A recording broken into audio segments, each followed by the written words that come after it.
సజీవ వాహిని ఇది సత్య ప్రకాశిని.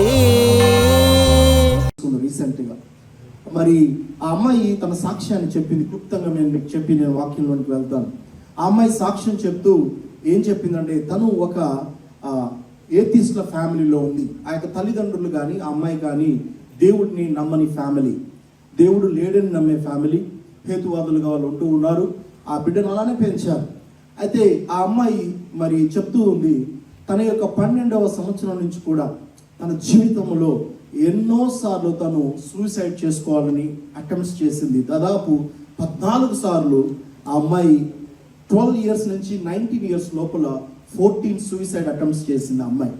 ఆ అమ్మాయి జీవితంలో భయంకరమైన ఆ జీవితం. ఆ అమ్మాయి అన్ని విధాలు చెడిపోయింది. ఆ అమ్మాయి జీవితంలోనే తను చిన్నప్పుడే చైల్డ్ అబ్యూస్కి గురయ్యింది. తన జీవితంలో మరి ఎటువంటి నిరీక్షణ లేకుండా, ఎక్కడ కూడా సహాయం దొరకని పరిస్థితుల్లో తన జీవితాన్ని తను పూర్తిగా ఆ పాపము నుంచి బయటపడలేక తన జీవితంలో అన్నీ వచ్చేసాయి. డ్రగ్స్ వచ్చేసాయి, తను ఇంకా లెస్బియన్గా మారిపోయింది. చేయరాని కార్యాలన్నీ తన జీవితంలోనికి వచ్చాయి. తన తల్లిదండ్రుల దేవుడి భయం లేని వాళ్ళు. ఆ బిడ్డ కూడా మరి చిన్న వయసులోనే తన జీవితం అంతా కూడా బ్రతుకంతా నాశనం అయిపోయి, తను ఇంకా చాలాసార్లు ఈ బ్రతకలేక, ఆ పాపంలో అలాగనే కొనసాగలేక, ఆ జీవితంలో ఆ ఒత్తిడికి తన జీవితం మీద తనకే అసహ్యం వేసి 14 సార్లు చచ్చిపోవాలనుకునింది.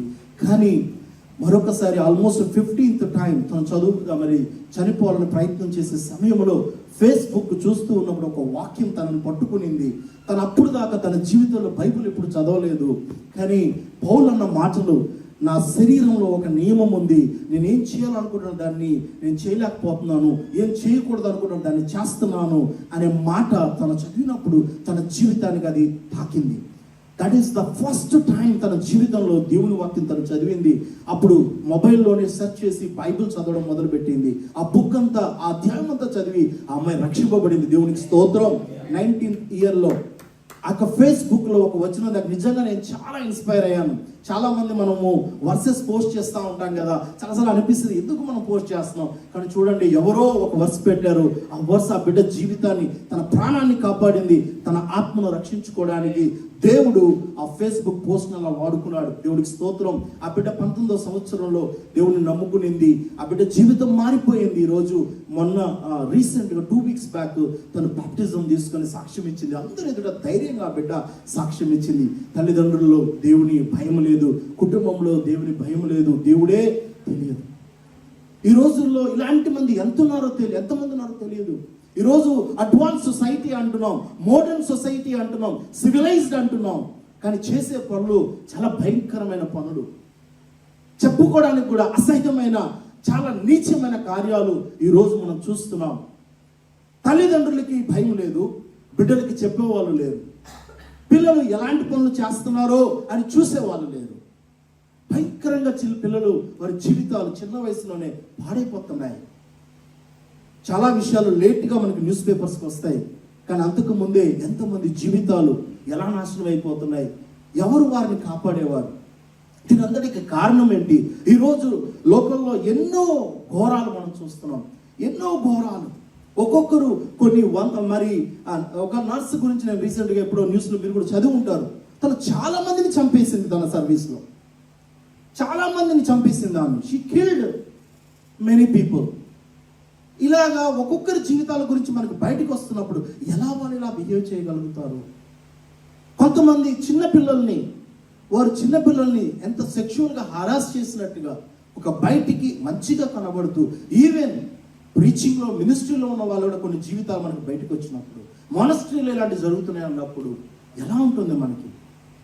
మనందరికీ అనిపిస్తుంది లోకం ఎట్లా పోతుంది, లోకం ఏ విధంగా నాశనం అయిపోతా ఉంది, ఎందుకు మనుషులు ఇట్లా చేస్తున్నారని మనకి చాలాసార్లు ప్రశ్న వస్తుంది. అదే మాటల్ని పౌలు భక్తుడు రోమిలికి రాసిన పత్రికలో చెప్తా ఉన్నాడు. ఈ లోకంలో చాలా మంది 3 రకాల వ్యక్తులు ఉన్నారు ఈ లోకంలో. ఒకళ్ళు హేతువాదులు, ఎవరైతే దేవుడు లేడని నమ్మేవాళ్ళు ఒకళ్ళు ఉన్నారు. తర్వాత 2వ రకం ఎవరంటే విగ్రహాలను ఆరాధించే వాళ్ళు, విగ్రహారాధికులు. వాళ్ళని మనము బైబిల్లో అనిజనులు అంటూ ఉంటాం. మూడో రకం ఉంది యూదులు, వారు దేవుణ్ణి ఎరిగిన వారు. ఈ ముగ్గురు గ్రూప్స్ కానీ మనం తీసుకుంటే, లేకపోతే ఏథిస్టులు కానివ్వండి, లేకపోతే ఐడల్ వర్షిపర్స్ జెంటైల్స్ కానివ్వండి, లేకపోతే రిలీజియస్ పీపుల్, ఆ రోజుల్లో జ్యూస్, ఈ రోజుల్లో క్రిస్టియన్స్ అందాం. ఈ రోజుల్లో క్రిస్టియన్ కుటుంబాల్లో కూడా చాలా మంది తల్లిదండ్రులు వాళ్ళు మంచిగానే ఉంటారు కానీ వాళ్ళ పిల్లల్ని సరిగా పెంచలేకపోతున్నారు. వాళ్ళ పిల్లలు దారి తప్పిపోతా ఉన్నారు ఈ రోజుల్లో. దానికి కారణం ఏంటి? చాలా మంది భక్తిపరుల కుటుంబంగా కనబడుతుంది కానీ వాళ్ళ పిల్లలు సరైన స్థితిలో లేరు, వాళ్ళు కూడా సరైన స్థితిలో లేరు. చాలా మంది భక్తికి పైకి భక్తిగానే ఉంటారు, చర్చికి వస్తారు, ఆరాధిస్తారు, కానీ లోకల్లో వాళ్ళు అన్ని కార్యాలు చేస్తూ ఉంటారు. అందుకని ఇక్కడ పెద్ద లిస్ట్ ఉంది. ఇక్కడ ఏమని లిస్ట్ రాశారంటే 28వ వచనంలో 1వ అధ్యాయం, మరియు వారు మనస్సులో దేవునికి చోటియ్యనొల్లకపోయిరి గనుక చేయరాని కార్యములు చేయుటకు దేవుడు భ్రష్ట మనసుకు వారిని అప్పగించెను.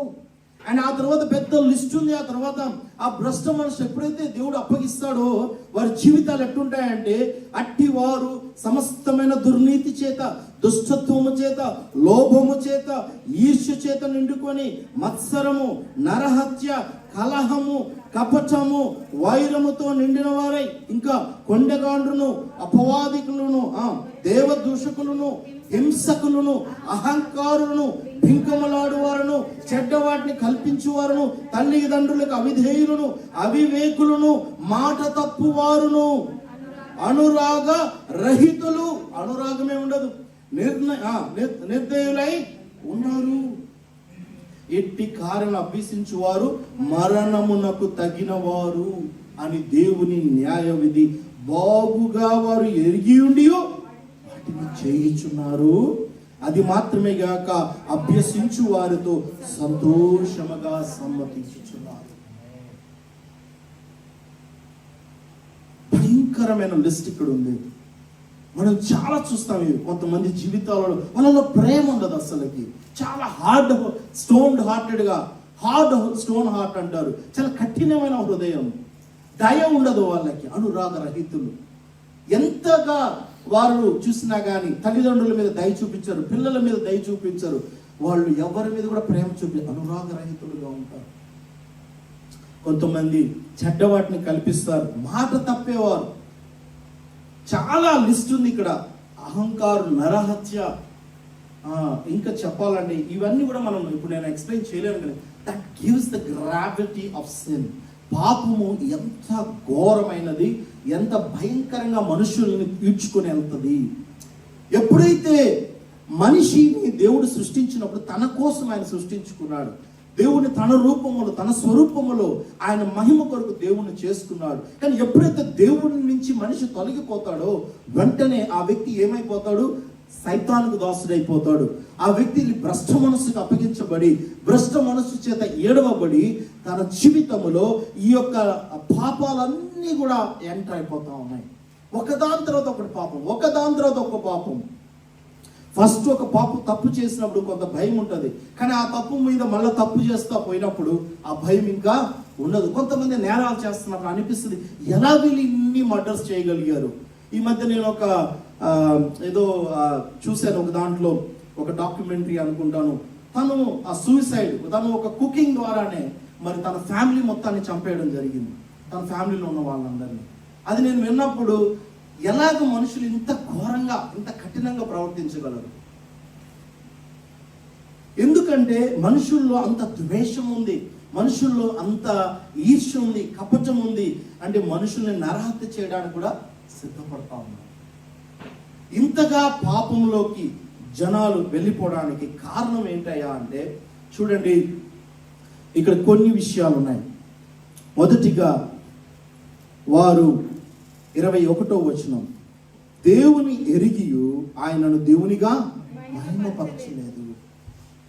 They know God but they have not worshipped him as God. దేవుని ఎరిగియు దేవునిగా మహిమపరచలేదు. అదే మనం పైన చూస్తే 19వ వచనంలో, ఎందుకనగా దేవుని గురించి తెలియశక్యమైనది ఏదో అది వారి మధ్య విషదమైనది, దేవుడు అది వారికి విషదపరచును.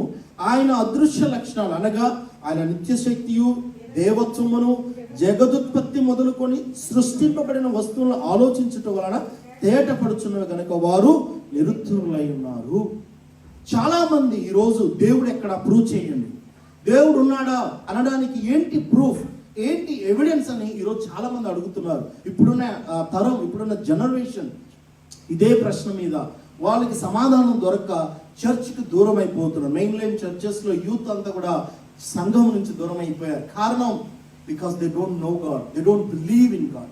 కానీ దేవుడు వాక్యం చెప్తుంది ఏంటంటే, దేవుడు సృష్టించిన వస్తువులని ఆలోచించడం ద్వారా, దేవుడు చేసిన సృష్టిని చూడడం ద్వారా, దేవుడు సృష్టించిన ఒక పువ్వును చూసినా సరే, ఒక జంతువును చూసినా, ఒక మానవుడిని చూసినా, తను నిర్మింపబడిన విధానం గురించి మనం ఆలోచిస్తే అర్థమవుతుంది ఒక సృష్టికర్త ఉన్నాడు అని. మనమే యాక్సిడెంట్ గా బిగ్ బ్యాంగ్ థియరీతో ఇక్కడ లేవు ఈ రోజు. లేకపోతే ఒక కోతి నుంచి మనం అందరం రాలేదు. కోతుల నుంచి కోతులే వస్తాయి కానీ మనిషి రాడు. కానీ ఈ సత్యాన్ని యూనివర్సిటీల్లో బోధిస్తున్నారు, స్కూళ్ళల్లో బోధిస్తున్నారు. ఈ జనరేషన్ దేవుడు లేడని నమ్ముతూ ఈ కోతి నుంచి వచ్చిన సిద్ధాంతం, అంటే నేను కోతి నుంచి వచ్చానని, మనిషి కోతిలాగే, కోతి వేష్టలు కోతిలాగా ప్రవర్తిస్తున్నారు, జంతువులాగా మారుతున్నారు మనుషులు. ఎందుకంటే సృష్టికర్తను నమ్మటం లేదు కాబట్టి. సృష్టికర్తను నమ్మకపోవడం వల్ల మనం జంతువులాగా వచ్చామనుకొని జంతువులకు లాగానే ఏ కట్టడా లేకుండా జీవితాలు జీవిస్తా ఉన్నారు ఈ రోజుల్లో. కానీ వారి జీవితాలు ఏమాత్రం ఆశీర్వాదకరంగా లేవు. వారందరూ కూడా తన జీవితాన్ని త్వరగా నాశనం చేసుకునే వాళ్ళే. ఎంతమంది వారి జీవితాలని మరి ఈ చెడు బానిసలకు, చెడుతనమునకు వాళ్ళు లోనై ఎంతమంది వారి జీవితాలను త్వరగా ముగించుకున్నారండి. ఈ దేశంలో ఒక సింగర్ ఉంది, మీకు తెలిసే ఉంటుంది. ఆమె పేరేంటి, యానీ అనుకుంటాను, యానీ హస్టన్ ఆర్ సంథింగ్. తను కూడా మంచి సింగరు, ఈ దేశంలో చక్కని పాటలు పాడుతూ ఉండేది, పాప్ సింగరు. తను డ్రగ్స్ తీసుకొని చనిపోయింది, యానీ హస్టన్ ఆర్ సంథింగ్. మరి ఈ విధంగా ప్రతి ఒక్కళ్ళు వారి జీవితాలలో ఎంతో టాలెంటెడ్ పీపుల్, కానీ చెడు వ్యసనాల వల్ల వారి జీవితాలను త్వరగా ముగించుకున్నారు. వారి జీవితాలు త్వరగా అంతమైపోయాయి.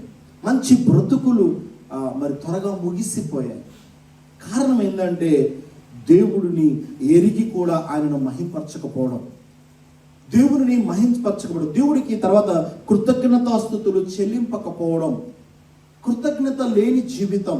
దేవుడు ఉన్నాడు అని నమ్మినప్పుడు దేవుడికి కృతజ్ఞత కలిగి జీవించాలి, దేవుడిని మహింపరచాలి. దేవుడు మనం సృష్టించుకున్నది ఎందుకంటే ఆయనను మనం మహింపరచడానికి. కానీ ఈ విషయాన్ని మనుషులు మర్చిపోయారు. మనిషి ఇప్పుడు గాడ్ సెంటర్డ్గా పోయి మ్యాన్ సెంటర్డ్గా మారడం జరిగింది. సెల్ఫ్ సెంటర్డ్, నేను, నా కుటుంబము, నా జీవితం, నేను బాగుండాలి, ఎవరెట్లా పోయినా నాకు అనవసరం. ఈ తత్వం ఎప్పుడైతే వచ్చిందో మనుషుల్లోకి, we're seeing lot of things happening. ఎంత భయంకరమైన కీడు ఈరోజు లోకంలోనికి వస్తూ ఉంది. ఎందుకంటే మనిషి చాలా సెల్ఫ్ సెంటర్డ్ అయిపోయాడు. పక్కన వాళ్ళ గురించి ఆలోచించే పరిస్థితి లేదు. ఎందుకంటే దేవుడు ఉన్నాడని నమ్మడం లేదు, దేవుడే లేడు అనుకునే వాళ్ళు. కానీ బైబిల్ చెప్తుంది, చూడండి, కీర్తనల గ్రంథము 53వ అధ్యాయము మొదటి వచనము, మొదటి 3 వచనాలు. ఎవరైనా త్వరగా చదవండి. కీర్తనల గ్రంథం 53 మొదటి 3 వచనాలు. దేవుడు లేడని బుద్ధిహీనులు తమ హృదయములో అనుకొందురు. వారు ఎవరంట? చెడిపోయిన వారు, అసహ్య కార్యములు చేయుదురు, మేలు చేయవాడు ఒకడును లేడు.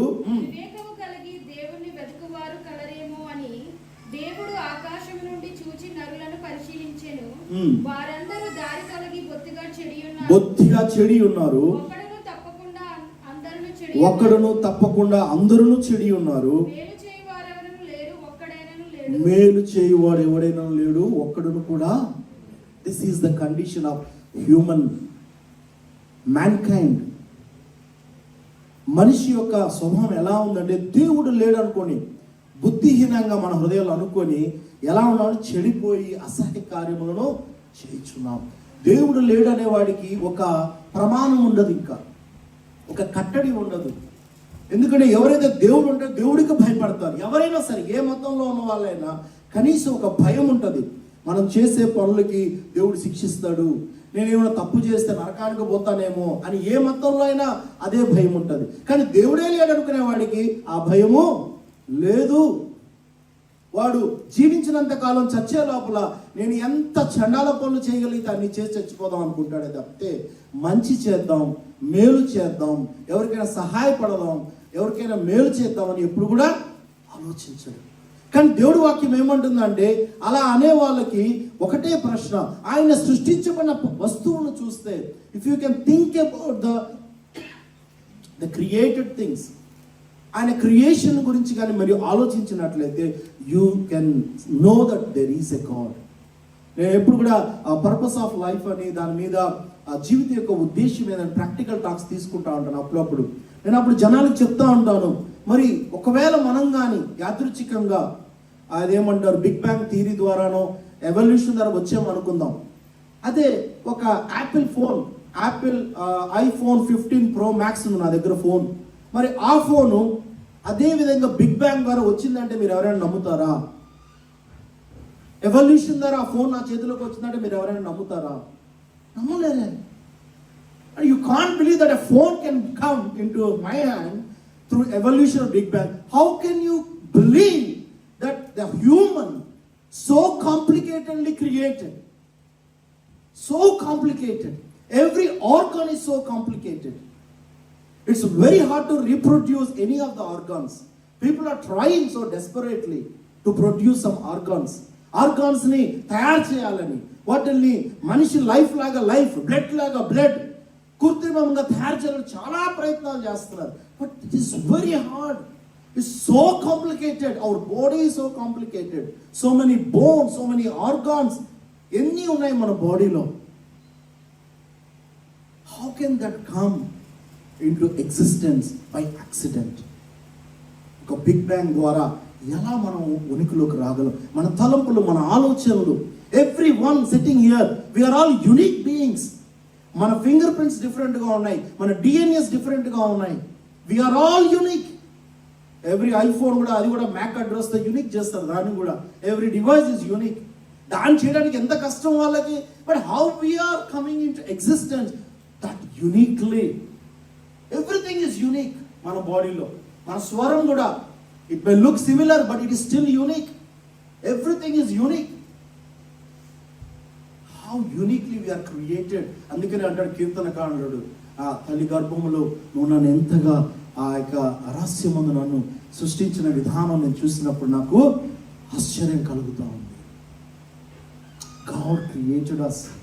And if you look at plants, if you look at birds, ఏం తీసుకున్నా కూడా ఎంత బ్యూటిఫుల్గా ఉంటాయి, ఎంత చక్కగా ఎవరో పెయింట్ చేసినట్లుగా ఆ ఫ్లవర్స్ కానీ, ఆ ప్లాంట్స్ కానీ, ఆ ఫ్రూట్స్ కానీ, రకరకాల ఫ్రూట్స్, రకరకాల ఫ్లవర్స్, రకరకాలుగా ఎలా వచ్చాయి ఇవన్నీ ఎగ్జిస్టెన్స్లోకి?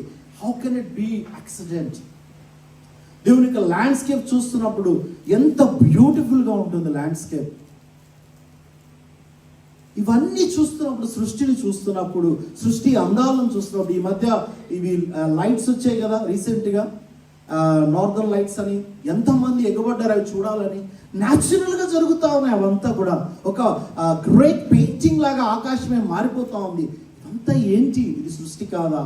ఇది సృష్టికర్త సృష్టించలేదా? యాక్సిడెంట్గా ఎలా అనుకుంటా ఇవన్నీ కూడా? There is a creator behind all of this creation. Creation ఆలోచించినప్పుడు సృష్టికర్త ఉన్నాడని మనకి నమ్మకం కలుగుతూ ఉంది. అందుకే దేవుడి వాక్యంలో చెప్తా ఉన్నాడు, పౌలు భక్తుడు అంటున్నాడు, అదృశ్య లక్షణాలు అనగా ఆయన యొక్క నిత్య శక్తి, దైవత్వము, జగదుత్పత్తి మొదలుకొని సృష్టింపబడిన వస్తువులను ఆలోచించుట వలన తేటపడుచున్నది. అంతే. It's very clear. You have no excuse to say that there is no God. If you think about the things that God created, you know that there is a creator అంటున్నాడు. సో కాబట్టి ఎవరైతే దేవుడు లేదని వాదిస్తున్నారో వారికి ఎటువంటి excuse కూడా లేదు అని చెప్పి ఆ యొక్క పౌలు భక్తుడు చెప్తున్నాడు.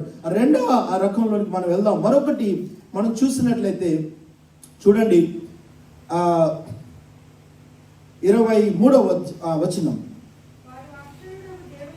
అక్షయుడకు దేవుని మహిమను క్షయమగు మనుష్యుల యొక్కయు పక్షుల యొక్కయు చతుష్పాద జంతువుల యొక్కయు పురుగుల యొక్కయు ప్రతిమా స్వరూపములుగా మార్చిరి. ఇది ఇంకొక కేటగిరీ పీపుల్.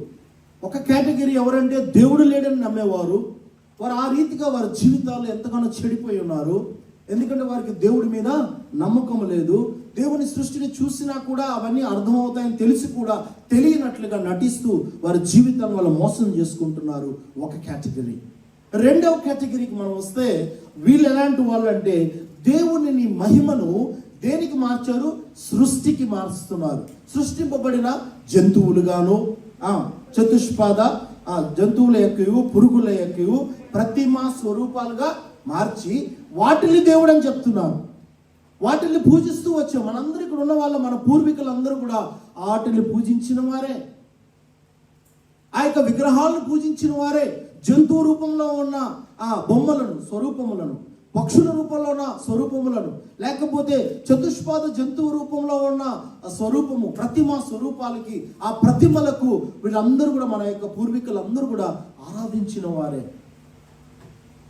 సో దేవుణ్ణి విడిచిపెట్టేసి ఒక విగ్రహాన్ని తయారు చేసి ఒక శిల్పిని చెక్కినట్టుగా ఆ శిల్పాన్ని, ఆ రాతిని దేవుడని నమ్మి దేవుడికి ఇవ్వాల్సిన ఆ మహిమను ఇప్పుడు ఎవరికి ఇస్తున్నామయ్యా అంటే ఆ యొక్క రాతికి ఇస్తూ ఉన్నాం. రీసెంట్గా ఇండియాలో కూడా ఒక పెద్ద టెంపుల్ కట్టడం జరిగింది.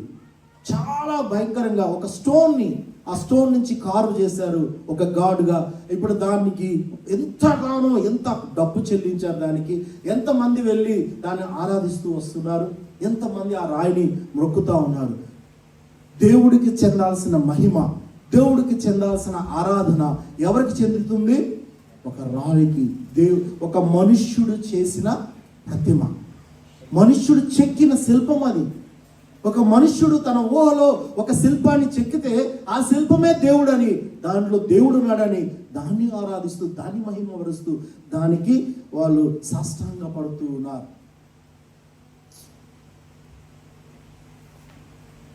వీళ్ళు ఈ విధంగా ఉన్న వాళ్ళు ఎలా ఉన్నారు చూడండి. 24వ వచనం, 25వ వచనం.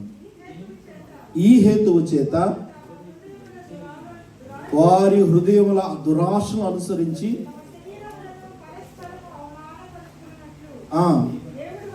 దేవుడు వారిని దేనికి అప్పగిస్తున్నాడంట? అపవిత్రతకు అప్పగించి. ఎవరైతే విగ్రహాలను ఆరాధిస్తున్నారో, విగ్రహారాధికులుగా ఉన్నవారికి దేవుడు ఏం చేస్తున్నాడంటే వారిని అపవిత్రతకు అప్పగిస్తున్నాడు. తర్వాత చదవండి. ఆ దేవుని సత్యమును అసత్యమునకు మార్చి సృష్టికర్తకు ప్రతిగా ఆ సృష్టమును పూజించి సేవించిరి. సత్యాన్ని అసత్యానికి మార్చేస్తున్నారు. దేవుడు ఉన్నాడు అంటే దేవుడు లేడని చెప్తున్నారు. రెండవది, సృష్టికర్తను సృష్టముగా మార్చేసి సృష్టికర్తకు ప్రతిగా సృష్టమును సేవిస్తున్నారు. అంటే క్రియేటర్కి బదులుగా క్రియేషన్ని ఆరాధిస్తున్నారు. ఇది సెకండ్ కేటగిరీ. వీళ్ళు కూడా వారు ఏమంటారు? దేవుడు తమ శరీరాలు అవమానపరుచుకుంటూ అపవిత్రతకు దేవుడు వారిని అప్పగించినట్లుగా మనము చూస్తున్నాం. ఆ తర్వాత ఇంకా మనం చూడొచ్చు, there are some more things in verse 26. తుచ్చమైన అభిలాషలకు ఘోరంగా మనుషులు ఈ విగ్రహాలను ఆరాధించేవారు, మరి విగ్రహారాధికులుగా జంటైల్స్గా ఉండేవారి జీవితాల్లో ఎలాంటి ఘోరమైన పనులు ఉంటాయి అనేది పౌలు భక్తుడు ఇక్కడ రాస్తాడు. ఇవి 2000 సంవత్సరాల క్రితం రాయబడిన విషయాలు ఈ రోజు అంతకంటే ఘోరమైన మనం చూస్తాము. అక్కడ రాయబడి ఉంది, స్త్రీలు సైతము స్వాభావికమైన ధర్మం విడిచి స్వాభావికమైన ధర్మం విరుద్ధమైన ధర్మంని పురుషులు కూడా స్త్రీల యొక్క స్వాభావిక ధర్మను విడిచి పురుషులతో పురుషులు అవాచ్యమైనది చేయుచు తమ తప్పిదములకు తగిన ప్రతిఫలము పొందుచు ఒకరి ఏళ్ళ ఒకరు కామ తప్తులే. 2000 సంవత్సరాల క్రితం రోమిలికి పౌలు భక్తుడు ఈ విషయం రాశాడండి. ఈ రోజు కూడా మనం ఇదే విషయాలు చూస్తున్నాం. ఇవి ఇప్పుడు అఫీషియల్గా యాక్సెప్ట్ చేయబడుతుంది. ధర్మము, దేవుడు సృష్టించిన ధర్మాన్ని విడిచిపెట్టేసి మ్యాన్ అండ్ ఉమెన్ మ్యారేజ్ చేసుకొని వాళ్ళిద్దరూ మరి మరి ఆ యొక్క శారీరకంగా వాళ్ళు ఉండాల్సిన విధానాన్ని పక్కన పెట్టి ఈరోజు మగవారు స్త్రీలు అవాచ్యమైనది 2000 సంవత్సరాల క్రితమే ఆ యొక్క పాపపు ఆ యొక్క ఛాయలు ఉన్నాయి. అవే విషయాన్ని ఈరోజు చూస్తూ ఉన్నాం. ఆ రోజు అన్యజనులు విగ్రహారాధికులు చేసే పనులు అవి ఈరోజు సోకాల్డ్ సొసైటీస్లో ఈ దేశం కావచ్చు భారతదేశంలో కూడా ఇవి చాలా అఫీషియల్గా గవర్నమెంట్ అప్రూవ్డ్తో బిల్స్ పాస్ అయిపోయి మరి భయంకరమైనవి మనం చూస్తూ ఉన్నాం. ఇంతగా దిగజారిపోవడానికి కారణం ఏంటంటే దేన్ని సూచిస్తున్నారు వాళ్ళు? సృష్టమును పూజిస్తున్నారు, సృష్టమును ఆరాధిస్తున్నారు. దేవుడు లేడు, దేవుడు భయం లేదు. పాపము ఎంత ఘోరమైనది అనేది మనం గుర్తించాలి ప్రియులారా. సువార్త ఎప్పుడు మనకి అర్థం అవుతుందంటే, సువార్త యొక్క విలువ ఎప్పుడు తెలుస్తుంది అంటే పాపం గురించి మనం అర్థం చేసుకున్నప్పుడే.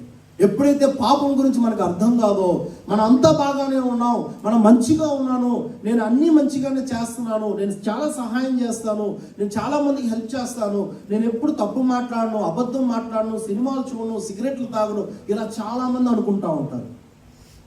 కానీ మనము స్వాభావికముగా చాలా పాపులము అండ్ దట్ సిన్ అనేది మన జీవితాల్లో ఉంది. అది దాని నుంచి మనం బయటపడకపోతే మనం రక్షించే వాళ్ళు ఎవరు లేరు. అందుకే యేసుక్రీస్తు ప్రభు వారి లోకంలోనికి వచ్చారు. అందుకే ఆయన మనల్ని ఈ యొక్క పాప జీవితం నుంచి, అపవిత్రత నుంచి మనల్ని రక్షించడానికి, దేవుడు మనల్ని నేను రక్షింపబడడానికి ముందు ఆ దినము ఇదే మెసేజ్ ఈ యొక్క భ్రష్ట మనసుకి అప్పగించును అని 28వ వచనం చెప్పబడుతూ ఉన్నప్పుడు నేను చాలా నొప్పింపబడ్డాను. దేవుడు నన్ను తన మహిమ కొరకు చేసుకుంటే నేను ఎలా జీవిస్తున్నాను? నా ఇష్ట ప్రకారంగా నేను జీవిస్తున్నాను. నేను చర్చికి వెళ్తున్నాను, బైబుల్ చదువుతున్నాను, ఆ ప్రేయర్ కూడా చేస్తున్నాను. కానీ నా జీవితంలో నా ఇష్టాన్ని నేను నెరవేర్చుకుంటూ ఉన్నాను. నాకు నచ్చినట్లుగా నేను జీవిస్తున్నాను. నాకు నచ్చినప్పుడు అబద్ధాలు కూడా చిన్న చెప్తానే ఉన్నాను. అంటే దేవుడు నన్ను హెచ్చరించిన మాట ఏంటంటే, వారి మనస్సులో దేవునికి చోటీయనొల్లకపోయి గనక చేయరాని కార్యాలు చేయడానికి దేవుడు వారిని భ్రష్ట మనసుకు అప్పగించును. నాకు భయం వేసింది ఆ రోజు.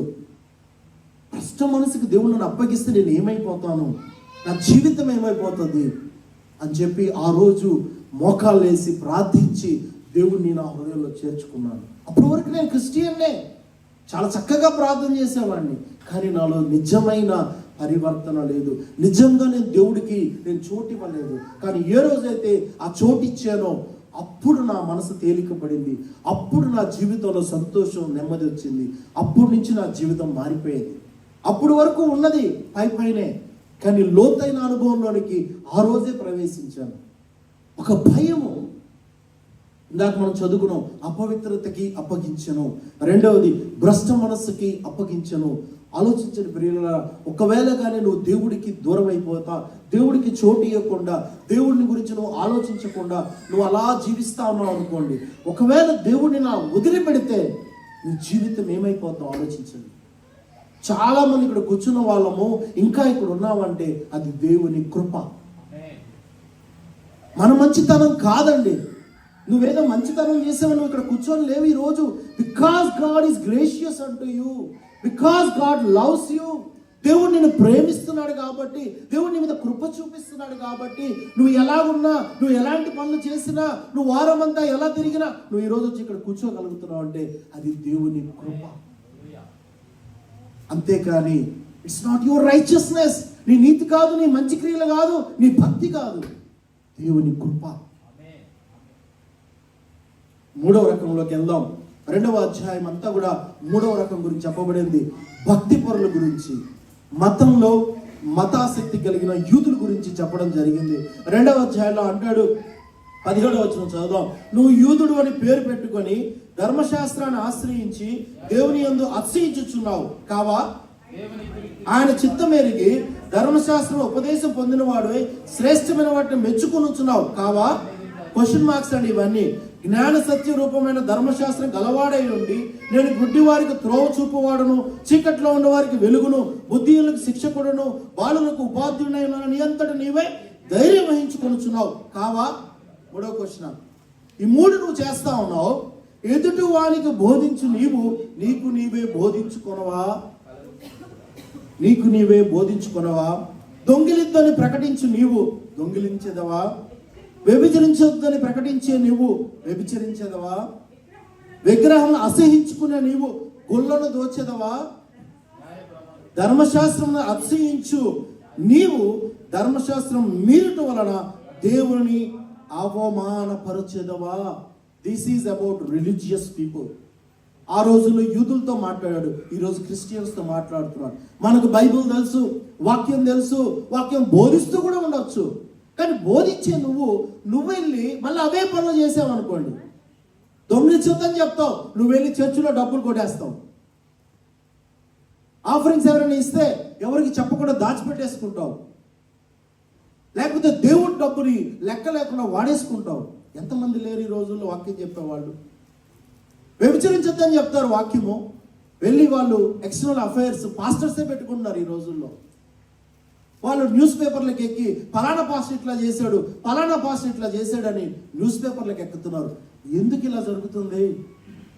భక్తిపరులే కదా, వాక్యం తెలిసిన వాళ్ళే కదా, వాక్యాన్ని చదివే వాళ్ళే కదా, వాక్యాన్ని బోధించే వాళ్ళే కదా, అన్నీ తెలిసే కదా నీకు అన్నీ తెలిసిన నువ్వు ఎందుకు ఇట్లా చేస్తున్నావు అని పౌలు భక్తుడు యూదులతో మాట్లాడాడు ఆ రోజు. ఈరోజు క్రైస్తవులుగా మనతో కూడా మాట్లాడుతున్నాడు. మనం క్రైస్తవులమే, క్రైస్తవులని పేరు పెట్టుకున్నాం, కానీ బయటికి వెళ్ళి అన్ని పనులు చేస్తున్నాం. అబద్ధాలు ఆడద్దు అంటున్నాం, కానీ అబద్ధాలు ఆడతాం. మాట తప్పొద్దు అంటాం, కానీ మాట తప్పిపోతాం. చిన్న చిన్న లైస్, వైట్ లైస్ అంటారు ఈ మధ్య. అబద్ధం, నోరు తెరిస్తే అబద్ధం. బ్రదర్ ఎక్కడున్నారు? ఇక్కడే ఉన్నాను బ్రదర్. ఎక్కడ? చెప్పం. బ్రదర్ ఇప్పుడే వచ్చేస్తాను బ్రదర్. రామ్. అరగంటలో వస్తామని అంటాం, గంటైనా రామ్. వైట్ లైస్, అబద్ధాలు. ఒకరి దగ్గర నుంచి ఒకటి తీసుకెళ్ళి చెప్తాం, కొండేలు చెప్పొద్దు అంటాం, మనమే కొండేలు చెప్తాం. వాళ్ళ విషయాలు తీసుకెళ్ళి వీళ్ళకి, వీళ్ళ విషయాలు తీసుకెళ్ళి వాళ్ళకి. అదిగో ఈ బ్రదరు, అదిగో ఈ సిస్టరు, ఎంత తీయగా ఉంటుంది అవి చెప్పుకుంటుంటే. ఎంటర్టైన్మెంట్ ఉంటుంది. చెవులకి బైబిల్ అదే అంటాడు, దురద చెవులు గలవారమే అని. మనకి చాలా దురద ఎక్కువ చెవుల్లో. ఎప్పుడైనా ఎవరి గురించి అయినా ఎవరు చెప్తారా, ఆ బ్రదర్ ఎలా ఉన్నా, బ్రదరా అని మొదలు పెడతారు వీళ్ళు. రెడీగా ఉంటారు, వాళ్ళ దగ్గర ఉంటుంది ఆవిడ క్యాటలాగ్ తీసి చెప్పడానికి. ఆ సిస్టర్ అబ్బా బెల భక్తి బల్ మీరు అనుకోండి, ఆమె గురించి మీకేం తెలుసు అని మొదలు పెడతారు. కానీ దేవుడు ఏం చెప్తున్నాడు? మీరు అలాగా కొండ చెప్పుకోకూడదు, ఇంటింటికి తిరగకూడదని బైబిల్లో చాలా క్లియర్గా ఉంది. మనం ఇంటింటికి తిరగబల్ల ఫోన్ ఉంది మన చేతుల్లో, ఇంటింటికి ఫోన్ చేస్తాం. ఒక విషయం మనకి తెలిస్తే 5 బ్రదర్లకి 5 సిస్టర్లకి చెప్పేస్తే చాలు, అమ్మయ్య ఈరోజు గడిచిపోయింది. నవ్వుకుంటున్నాం కానీ చేయకూడదు అలాంటి పనులు. దేవుని వాక్యం చెప్తా ఉంది, వాక్యం తెలిసిన నువ్వు, ధర్మశాస్త్రాన్ని ఉపదేశించే నువ్వు, ఇవన్నీ నీకు దేవుడు ఇచ్చాడు కదా. కానీ నువ్వేం చేస్తున్నావు? గుడ్డి వారికి తోవ చూపుతానని చెప్తున్నావు, చీకట్లో ఉండే వారికి వెలుగు అంటున్నావు, నువ్వు యూదుడు అంటున్నావు, నువ్వు క్రైస్తవుడు అంటున్నావు, అనుజనులు కాదు, విగ్రహారాధకుడు కాదు, you are not an atheist. కానీ నీ జీవితంలో ఇవన్నీ ఎందుకు ఉన్నాయి? దొంగతనం ఎందుకు వస్తుంది? విగ్రహారాధనకు సంబంధించి వ్యభిచారాలు ఎందుకు వస్తుంది నీ జీవితంలోకి, నీ కుటుంబంలోకి? లేకపోతే ఇంతగా అతిశయించి నువ్వు దేవుని మాటను మీరి ఎలాగ నువ్వు దేవుని అవమానపరుస్తున్నావు? గడిచిన వారము మా చర్చిలో పాస్టర్ గారు వాక్యం చెప్తూ ఇక రిచ్ ధనవంతుడు ఆయన అతని గురించి చెప్పుకుంటూ వచ్చారు. యేసు ప్రభుతో వాళ్ళిద్దరికి జరిగిన కాన్వర్జేషన్లో ఆయన అన్ని యొక్క ఆజ్ఞలన్నింటినీ పాటిస్తున్నాను అంటాడు, కానీ మొదటి 2 ఆజ్ఞలు అతను పాటించలేదు. ఏంటది ఆ 2 ఆజ్ఞలు? నేను తప్ప వేరొక దేవుడు నీకు ఉండకూడదు అని దేవుడు చెప్తే, ఇతని జీవితంలో, ఆ ధనవంతుడి జీవితంలో ఏముంది? ధనమే దేవుడిగా మారిపోయింది. ఆజ్ఞలన్నీ పాటిస్తున్నాడు. ఏటిని పాటిస్తున్నాడు? అబద్ధం ఆడకూడదు, వ్యభిచరించకూడదు, దొంగిలించకూడదు, పరులు ఏది కూడా ఆశించకూడదు, ఇవన్నీ పాటిస్తున్నాడు. కానీ మొదటి 2 ఆజ్ఞలు ఎగిరిపోయాయి. ఏంటవి? నేను తప్ప వేరొక దేవుడు నీకు ఉండకూడదు. అట్లాగనే ఇక్కడ కూడా చెప్తా ఉన్నారు, దేవుని ధర్మశాస్త్రం విషయంలో నువ్వు కొన్ని ఆజ్ఞలు చేసి కొన్ని ఆజ్ఞలు చేయకపోతే నువ్వు ధర్మశాస్త్రాన్ని మీరినట్లే. కానీ ఏమనుకుంటారు యూదులంతా? ఆ యొక్క అన్ని జనులందరూ కూడా నాశనం అయిపోతారు, వాళ్ళందరూ కూడా దేవుని తీర్పుకి ఒకరోజు గురవ్వాల్సిందే అని అనుకుంటారు. కానీ పౌలు భక్తుడు అంటా ఉన్నాడు, చూడండి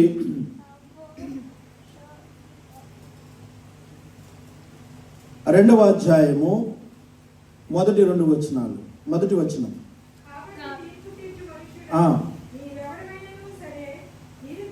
నువ్వు ఎవరివైనా సరే నిరుత్తరుడవై ఉన్నావు. దేని విషయంలో ఎదుటి వానికి తీర్పు తీర్చుచున్నావో దాని విషయంలో నీవే నేరస్తులోని తీర్పు తీర్చుకొనుచున్నావు. ఎలాగనగా అట్టి కార్యంలో చేయుచున్నావు కావా. ఈ యూదులు ఎలాంటి వాళ్ళు, పరిసయ్యులు ఎలాంటి వాళ్ళు, ఎప్పుడు కూడా ఆ రోజు వ్యభిచారం అంతా పట్టబడిన మనిషిని తీసుకొచ్చి స్త్రీని రాళ్లతో కొట్టి చంపాలనుకున్నారు. అప్పుడు యేసు ప్రభు వారు ఏమన్నారు, మీలో ఎవడైతే ఒక్క తప్పు కూడా చేయలేదో వాళ్ళని మొదటగా రాయమంటే ఎవరైనా వేసారా? అంటే వాళ్ళందరూ తప్పులు చేసిన వాళ్ళే, కానీ ఎవరైతే తప్పిదంలో పట్టబడ్డారో ఆమెను మాత్రం శిక్షించాలి. ఇది యూదులకు ఉండేది, ఇది రిలీజియస్ పీపుల్కి ఉండే మైండ్ సెట్. సెల్ఫ్ రైచియస్నెస్, స్వనీతి పరులు. వాళ్ళు ఏంటంటే భక్తి పరులం అనుకొని సంఘానికి వెళ్తున్నాం, బైబిల్ పట్టుకొని ఉన్నాం, బైబిల్ వాక్యాన్ని ప్రకటిస్తున్నాం. Self righteousness. ఎవరిలైనా తప్పు కనపడిందా సరే వెంటనే వాడిని శిక్షించాలి. తప్పు దొరికితే శిక్షించాలి. నిజం చెప్తున్నాను, నేను ఈ విధంగా వాక్యం చెప్తున్నాను కదా, ఎంతమంది నా మీద కళ్ళేసి ఉంటారు తెలుసా? ఎప్పుడు బ్రదర్ని పట్టుకుందామా, ఏ విషయంలో తప్పు దొరుకుతుంది బ్రదర్ది. నిజంగా public ministry is not easy. ఎప్పుడైతే నువ్వు పబ్లిక్గా వస్తావో అందరి కళ్ళు నీ మీదే. ఎప్పుడు ఈయన మాటలో లోపం వస్తుందా, ఎప్పుడు ఈయన పనుల్లో లోపం వస్తుందా, ఎక్కడ దొరుకుతారా అని చూస్తూ ఉంటారు. Because they want to accuse you, they want to discourage you. అలాగనే వాక్యం చెప్పే వాళ్ళు కూడా ఎవరిలైనా తప్పులు కనబడితే వాళ్ళని పిన్ పాయింట్ చేస్తూ ఉంటారు. అందుకే పౌలు భక్తుడు అంటున్నాడు, నువ్వు సరిగా లేకుండా, నువ్వు ధర్మశాస్త్ర ప్రకారం నువ్వు చేయకుండా ఈ పనులు చేసే వాళ్ళందరినీ తీర్పు తీర్చడానికి నీకు ఏం అధికారం ఉంది? వాట్ రైట్ యూ హ్యావ్ అంటున్నాడు. యూదులైనా సరే, వాళ్ళు హేతువాదులైనా సరే, లేకపోతే విగ్రహారాధికులైనా సరే, భక్తిపరులైనా సరే, క్రైస్తవులని పేరు చెప్పుకుంటూ నామకార్థ క్రైస్తవ జీవితం జీవిస్తున్న వారైనా సరే, అందరం కూడా చెడిపోయిన వారమే. అందరం చెడిపోయిన వారమే. మనలో ఎవ్వరు కూడా. అందుకనే 3వ అధ్యాయానికి వచ్చేసరికి ఆ మాట అంటూ ఉన్నాడు. చూడండి, సరే ఒక్క మాట చదువుకుని 2వ అధ్యాయం 11 వచనాలు చదువుకున్న తర్వాత 3వ అధ్యాయానికి వెళ్దాం. చదవండి. దేవునికి పక్షపాతము లేదు, ధర్మశాస్త్రం లేక పాపము చేసిన వారందరూ ధర్మశాస్త్రం లేకే నశించెదరు, ధర్మశాస్త్రం కలిగిన వారే పాపం చేసిన వారందరూ ధర్మశాస్త్రానుసారముగా తీర్పు పొందెదరు. ఎవరికైనా తీర్పు ఉంది. అందుకనే ఈ యొక్క మొదటి అధ్యాయములో 18వ వచనం మొదట్లోనే ఒక మాట అంటాడు. ఏమంటాడంటే, దేవుని కోపము పరలోకము నుండి బయలుపరచబడుచున్నది. ఇంగ్లీష్లో the wrath of God is manifested from above. దేవుని యొక్క ఉగ్రత, wrath అంటే ఉగ్రత, దేవుని యొక్క ఉగ్రత పరలోకము నుంచి బయలుపడింది. ఎందుకు? ఎవరి మీదకి? ఎవరైతే దుర్నీతి చేత సత్యాన్ని అడ్డగిస్తూ మనుషుల యొక్క సమస్త భక్తి నీతి మీద, దుర్నీతి మీద దేవుని కోపము పరలోకము నుంచి బయలుపరచబడతా ఉంది. దేవుని యొక్క కోపము, దేవుని యొక్క ఉగ్రత పరలోకము నుంచి కిందకు వస్తూ ఉంది. ఎవరి మీదకి వస్తుంది? ఈ యొక్క పనులు చేసే వాళ్ళందరి మీద. దేవుడు లేడని చెప్పుకునే వాళ్ళ మీద, విగ్రహాలను ఆరాధించే వాళ్ళ మీద, భక్తి పరులు అనుకుని ధర్మశాస్త్రం ఉందని చెప్పి వాక్యానుసారంగా జీవిస్తున్నామని చెప్పి క్రైస్తవులు అని చెప్పి పాపం చేసే వాళ్ళందరి మీదకి ఏమొస్తుంది? The wrath of God is coming. దేవుని ఉగ్రత వచ్చింది. ఈ దేవుని ఉగ్రత నుంచి తప్పించుకోవడం ఎవరి వల్ల కాదు. అందుకనే సువార్త, యేసుక్రీస్తు ప్రభు వారి లోకంలోనికి వచ్చారు. ఆ యొక్క ఉగ్రతను సిలువ మీద ఆయన నిలువకర్ర, అడ్డకర్ర. మరి మా రోజుల్లో ఒక పాస్టర్ గారు ఉన్నారు, ఆయన మా తాతగారు, ఆయన పాస్టర్ గారు. ఆ రోజుల్లో ఆయన చెప్పేవాడు, నిలువకర్ర దేవుని ఉగ్రతను చూపిస్తుంది, అడ్డకర్ర యేసుక్రీస్తు ప్రభువు దానికి అడ్డుపట్టు చూపిస్తుంది. The wrath of God which is coming upon us. దేవుని యొక్క కోపం మన మీదకి వస్తూ ఉంటే యేసు ప్రభు వారు చేతులు చాచి దానికి అడ్డుపడి ఆ ఉగ్రతను ఆయన భరించాడు. కాబట్టి సిలువలో అంత ఘోరమైన శ్రమను యేసు ప్రభు వారు పొందారు. That that is salvation. అదే రక్షణ. జనానికి యేసు ప్రభువారు సిలువలో చనిపోయిన విషయం ఎందుకు అర్థం కావట్లేదంటే దేవుని యొక్క ఉగ్రత తెలియదు. దేవుడు పాపిని ఎంతగా పాపమును ఎంతగా ద్వేషిస్తాడో, పాపము మీద ఎంతగా ఆయన కోపం రగులుకుంటుందో పాత నిబంధన చదివితే మనకు అర్థమవుతుంది. ఇశ్రాయేలు పాపం చేసినప్పుడు ఒక్క క్షణంలోనే 1000 మంది చచ్చిపోయారు. ఇశ్రాయేలు పాపం చేసినప్పుడు భూమి చీల్చి మరి భూమిలో పడిపోయి చచ్చిపోయారు కొంతమంది. దేవుని యొక్క అగ్ని రగులుకొని కొన్ని 1000 మంది చచ్చిపోయారు. అది దేవుని యొక్క కోపం అలా ఉంటుంది. ఈరోజు దేవుని కృప ఉంది మన మీద, అందుకే అవి చూడట్లేదు. కాబట్టి మనుషుల్లో ఏమైపోయింది? భయం లేకుండా పోయింది. కానీ దేవుడు వాక్యం చెప్తుంది, the wrath of God is manifested. దేవుని యొక్క ఉగ్రత, దేవుని యొక్క కోపము మనుషుల మీదకి, చెడు కార్యాలు చేసే వారి మీదకి, పాపుల మీదకి వస్తా ఉంది. దాని నుంచి తప్పించుకోవడం ఏ మనిషి వల్ల కూడా కాదు. మన నీతి కార్యాల ద్వారా మనం ఎప్పటికీ ధర్మశాస్త్రాన్ని కానీ లేకపోతే మనస్సాక్షి ద్వారా కొన్ని విషయాలు ఉన్నాయి. మరి దేవుడు లేని వారు లేదా ధర్మశాస్త్రం లేని వాళ్ళకి మనస్సాక్షి అనేది దేవుడు ఒకటి పెట్టాడు. ఆ మనస్సాక్షిని బట్టి వాళ్ళు కొన్నిసార్లు మంచి పనులు చేయొచ్చు. కానీ అదే మనస్సాక్షి వాళ్ళు పాపం చేసినప్పుడు కూడా వాళ్ళ మీద నిందారోపణ చేస్తూ ఉంటుంది. దాన్ని బట్టి వాళ్ళు తీర్పు తీర్చబడుతున్నారు. అదేవిధంగా ధర్మశాస్త్రం ఉన్నవాళ్ళు, ధర్మశాస్త్రం వాళ్ళు తీర్పు తీరుస్తూ ఉంది. ఎందుకంటే ధర్మశాస్త్రంలో ఉన్నవన్నీ కూడా వాళ్ళు చేయాలి. ఏ ఒక్కటి తప్పినా కూడా ధర్మశాస్త్రం వాళ్ళ మీద నిందారోపణ చేస్తూ ఉన్నది. దాన్ని బట్టి ఏ ఒక్కడు కూడా దేవుని ఎదుట నీతిమంతుడిగా కనబడే పరిస్థితి ఈ రోజు లేదు. ఈ రోజు మనం ఎవరైనా ఇక్కడ కూర్చున్న వాళ్ళలో నా నీతిని బట్టి, నా మంచి కార్యాలను బట్టి నేను దేవుడి బిడ్డగా ఉన్నానని అనుకుంటుంటే అది మన భ్రమ. You can never be right with God of your own good works. అందుకే 3వ అధ్యాయానికి వచ్చేసరికి పౌలు భక్తుడు అంటూ ఉన్నాడు. చూడండి, 3వ అధ్యాయానికి వచ్చేసరికి 3వ అధ్యాయము 23వ వచనం మనకు బాగా తెలిసిన భాగం, ముగించేస్తాను. ఏ భేదమును లేదు, అందరూ పాపము చేసి దేవుడు అనుగ్రహించే మహిమను పొందలేకపోవచ్చున్నారు. It's not just for Gentiles, not just for atheist, but also for religious people. ధర్మశాస్త్రం కలిగిన వారు కూడా దీంట్లో ఉన్నారు. గ్రీసు దేశస్తులని కాదు, యూదులని కాదు, రోమియులని కాదు, భారతీయులని కాదు, ప్రతి ఒక్కరు కూడా అందరూ పాపం చేసి దేవుడు అనుగ్రహించే మహిమను we are all part of that. We lost the glory of God, the glory that God wants to give to us. దేవుడిచ్చే మహిమను మనము పొందుకోలేకపోతాం. ఆనాడు ఆదాము కోల్పోయాడు. ఈ రోజుకి ఆ మహిమను కోల్పోయిన వారంగా పొందుకోలేక మనము మన జీవితాన్ని సాగిస్తూ ఉన్నాం. అందుకనే యేసుక్రీస్తు ప్రభువారు ఆయన మహిమను విడిచిపెట్టి దాసుని రూపం ధరించుకొని శిలువ మరణము పొందినంతగా తన్ను తాను తగ్గించుకొని ఆయన విధేయుడయ్యి ఆయన శిలువలో మన కొరకు చనిపోయాడు.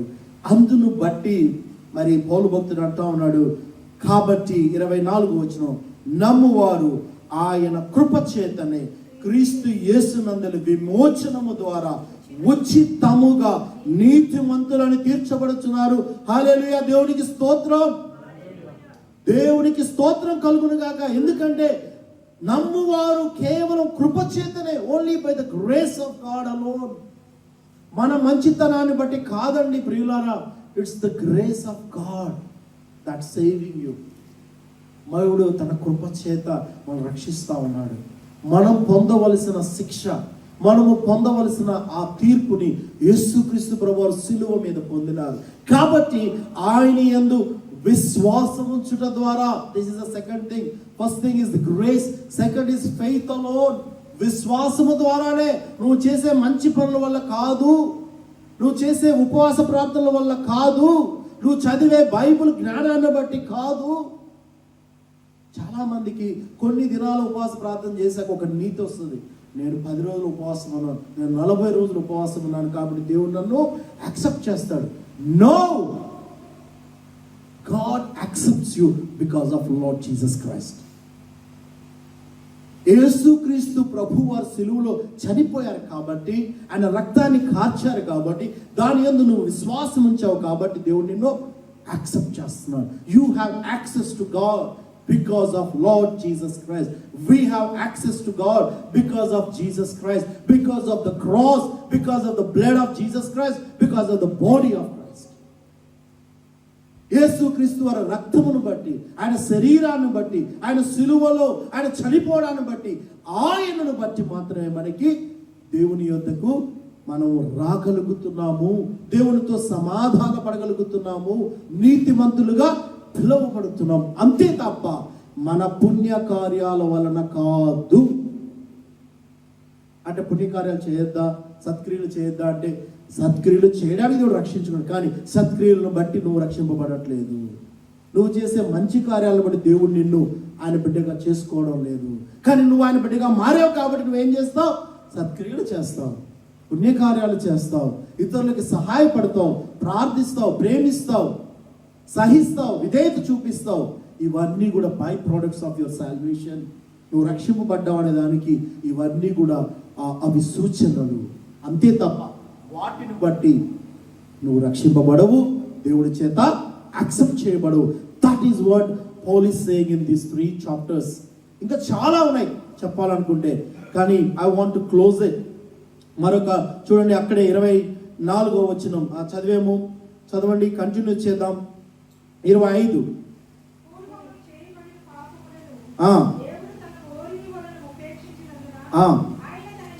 ఆయన తన నీతిని కనపరచవలనని క్రీస్తు యేసు రక్తమునందలి విశ్వాసము ద్వారా ఆయనను కరుణాధారముగా బయలుపరచెను.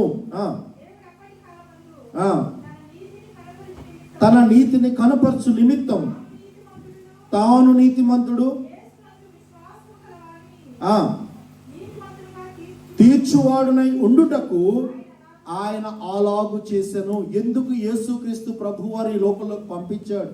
ఎందుకు యేసుక్రీస్తు ప్రభువారు చనిపోయారంటే as a propitiation for our sin, కరుణాధారముగా, ప్రాయశ్చిత్తముగా అలాగు చేశాడు ఆయన.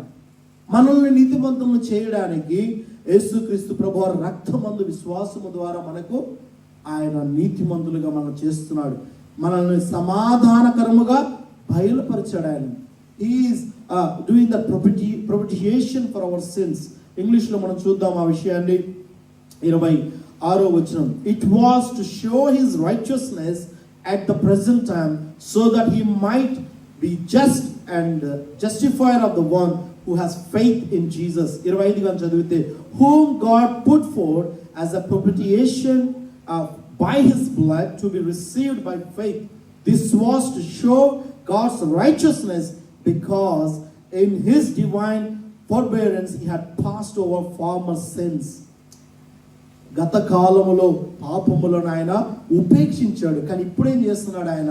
2000 సంవత్సరాల క్రితం మనుషుల యొక్క పాపాలకు ఉపేక్షించకుండా వాటిని సంపూర్ణంగా వాటికి ప్రాయశ్చిత్తం చేయడానికి యేసుక్రీస్తు ప్రభువు వారిని ఈ లోకంలోకి పంపించాడు. This is good news. ఇది సువార్త.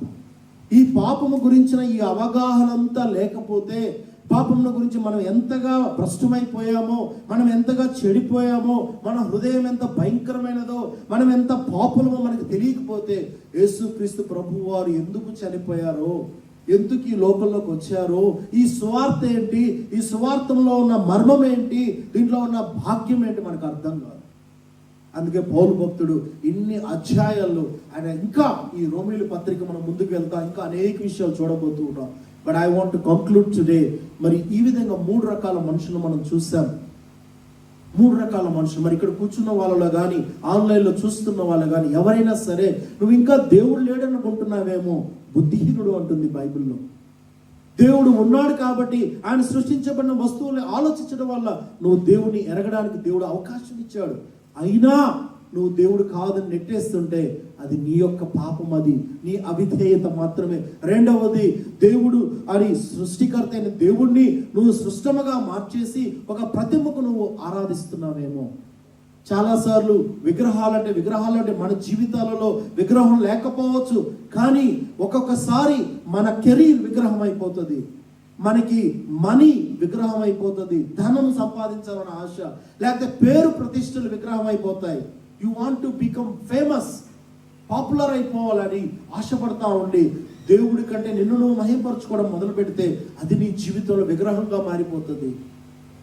నువ్వు దేవుని మహిమపరచాలి, దేవుడికి మహిమ చెల్లించాలి నువ్వు చేసే పనుల ద్వారా.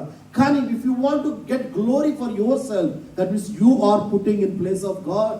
నిన్ను నువ్వు దేవుని స్థానంలో పెట్టుకుంటున్నావు. That is an idol. నీకు నువ్వే ఐడల్గా మారచ్చు, లేకపోతే your family can become an idol. నువ్వు నీ కుటుంబాన్ని తప్పితే ఇక దేవుని ప్రేమించిన స్థితిలో ఉన్నావేమో, ఎవరిని ప్రేమించే స్థితిలో లేకపోవచ్చు. నీ బిడ్డలను తప్పితే నువ్వు ఎవరిని ప్రేమించలేని స్థితిలో ఉంటే ఆ బిడ్డలు నీకు విగ్రహాలుగా మారిపోతారు నీ జీవితంలో. చాలా మంది ఉన్నారండి, పిల్లల్ని ఎలా ప్రేమిస్తారంటే పిచ్చిగా ప్రేమిస్తారు. వాళ్ళకి లోకం కనపడదు. ఇంకా ఆ పిల్లలు పెద్దోళ్ళు అయ్యాక ఆ తల్లిదండ్రులకి అవిధేయులుగా మారిపోతారు. పిల్లల్ని మనం పెంచాలి, కానీ దేవుడి భయంలో పెంచాలి. దేవుడికి వాళ్ళని అప్పగించాలి. మనము దేవుడికి సబ్మిట్ అవుతూ పిల్లలను కూడా దేవుడికి సబ్మిట్ అయ్యేటట్టుగా పెంచాలి. అది సరైన పెంపకం.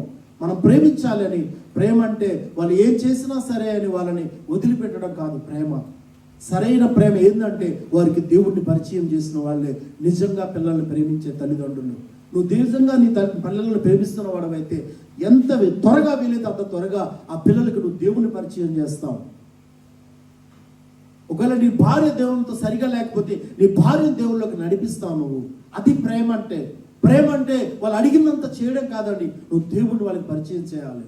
నీ కుటుంబంలో దేవుడు భయం ఉండాలి. అది సరైన ప్రేమ.